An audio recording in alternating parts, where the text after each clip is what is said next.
नमस्कार, जय हिंद। स्वागत है आप सभी लोगों का रंजन एजुकेयर के हमारे एजुकेशनल चैनल पर। मैं छोटे लाल आपकी सेवा में।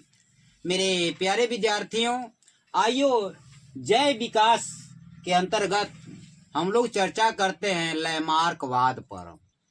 तो आइए देखते हैं क्या है लैमार्क साहब का सिद्धांत। कि अपनी अपनी थ्योरी जिन वैज्ञानिकों ने जैव विकास के अंतर्गत प्रस्तुत की है, उसमें लैमार्क साहब का क्या कथन है कि कैसे जीवों का विकास हुआ। तो पहला जो सिद्धांत है इनका, पहली जो टॉपिक है वो है वातावरण का सीधा प्रभाव डायरेक्ट इफेक्ट ऑफ इन्वायरमेंट, सीधा प्रभाव। तो लैमार्क साहब अपने जो है सिद्धांत में यह बात कहते हैं कि कोई भी जीव जिस भी वातावरण में रहता है, जिस एटमॉस्फेयर में रहता है, उसके ऊपर उसका सीधा प्रभाव पड़ता है।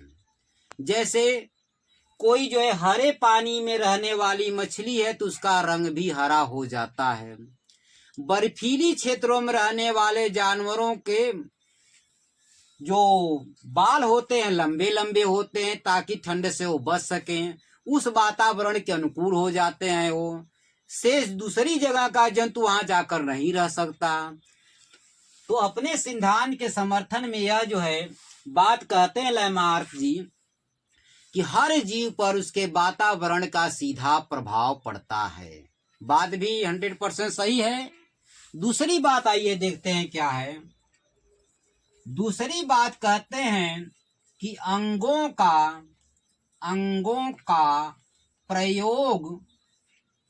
प्रयोग तथा अनुप्रयोग।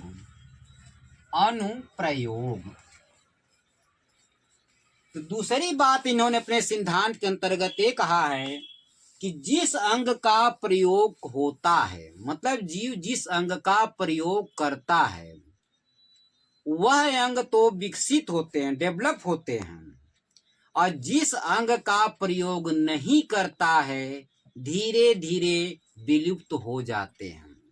जैसे यह तर्क दिया गया कि पहले मनुष्य में भी पूंछ होती थी, लेकिन उसका कोई उपयोग नहीं था, कोई उपयोग करता नहीं था, तो उपयोग न होने की स्थिति में धीरे धीरे वह पूंछ जो है विलुप्त होती गई, खत्म होते होते खत्म हो गई, समाप्त हो गई। लेकिन हाँ, उसके मार्ग आज भी प्रलक्षित होते हैं, ये कहते हैं।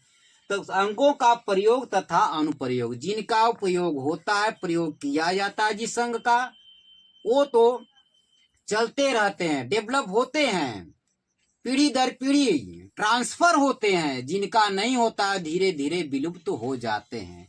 ठीक यही बात जो है तीसरे टॉपिक में कहते हैं अर्जित लक्षणों की वंशागति। अर्जित लक्षणों की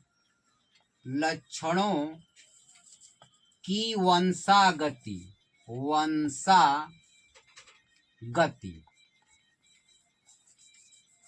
मतलब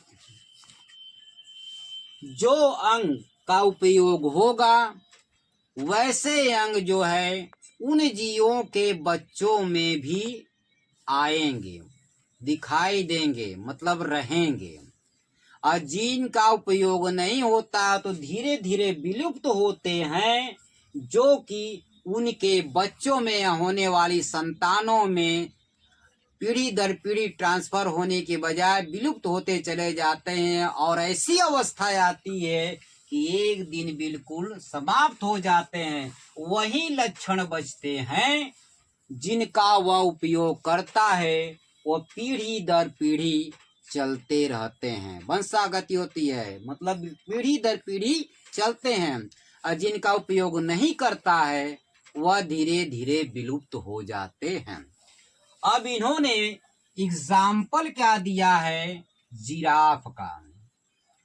इन्होंने जिराफ का उदाहरण दिया है अपने इस सिद्धांत में जिराफ का उदाहरण दिया है। अपनी तर्क में लैमार्क साहब कहते हैं कि जिराफ की गर्दन जो इतनी लंबी इतनी ऊंची है, पहले भैया नहीं होती थी।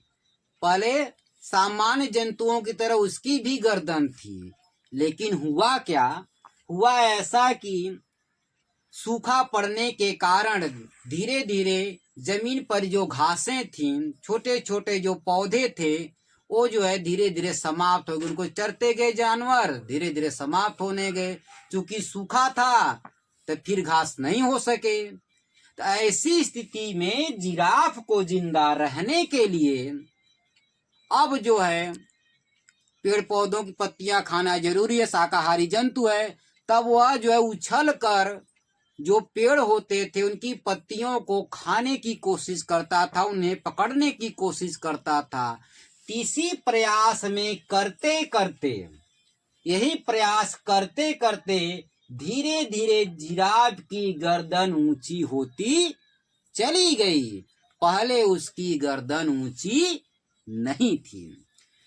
तो ये है लैमार्कवाद का सिद्धांत जैव विकास के अंतर्गत कि हर जंतु पर, हर जीव पर उसके वातावरण का सीधा प्रभाव पड़ता है।